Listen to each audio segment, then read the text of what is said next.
तो 2022 की मैं आपको एक विचित्र घटना बताऊं। प्रतिवर्ष कृष्ण जन्माष्टमी महोत्सव में अमेरिका में मनाता हूं और वहां अनेकों शिष्य भक्त लोग आयोजन करते हैं। तो 2022 में अमेरिका के कैलिफोर्निया के सैन डियागो शहर में भागवत सप्ताह हम करके, फिर बगल में एक अनाहिम नाम का शहर है, वहाँ कथा कर रहा था मैं। इंद्रेश की माँ साथ में थी। तो प्रातः नित्य हवन के बाद में हम जब बैठे तो सब लोग मुझे वहाँ मिलने आते हैं। तो 10-5 लोग सॉफ्टवेयर इंजीनियर और सब वहाँ के हमारे हिंदू भाई मेरे पास में बैठे कैलिफोर्निया में और मुझसे पूछने लगे, ये ठाकुर जी, ये बागेश्वर धाम सरकार का बड़ा नाम और बड़ी उनकी आभा, बड़ी प्रतिभा और बड़ा यश आजकल टीवी में देखो तो यही दिखाई, ये सब क्या है?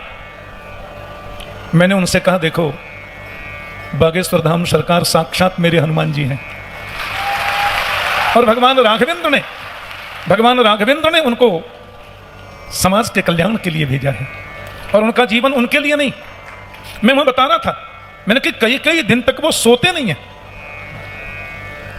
केवल राष्ट्र चिंतन, केवल समाज के हित की परिभावना। और मैंने कहा वो तो साक्षात हनुमंत हैं।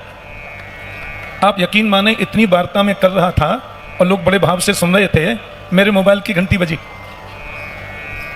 मैंने कहा कौन का फोन है? मैंने मोबाइल उठाया, बात की, हाँ जी कौन? तो कहते हैं हम धीरेन्द्र कृष्ण बोल रहे हैं, आपके चरणों में प्रणाम कर रहे हैं, ना कर के। एक तो बुंदेलखंड की भाषा में इनके मुंह से इतनी प्यारी लगती है, बोले पिताजी हम प्रणाम कर रहे हैं, ना कर के आपको। हमने कहा कहाँ से बोल रहे हैं आप?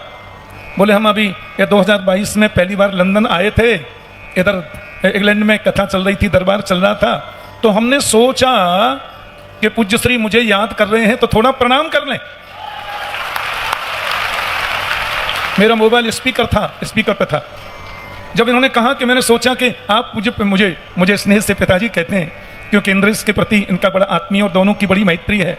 और ये चिरंजीव इंद्रेश से 1 महीना 4 दिन बड़े हैं, दोनों बराबर हैं, तो हमें तो बड़ा गौरव प्राप्त होता है।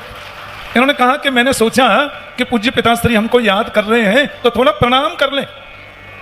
स्पीकर पे लोगों ने इस बात को सुना, आप यकीन समझे 20-22 लोग बैठे थे, सब रोने लग गए, सबकी आंखों में नमी आ गई। हमने कहा अब आप बताओ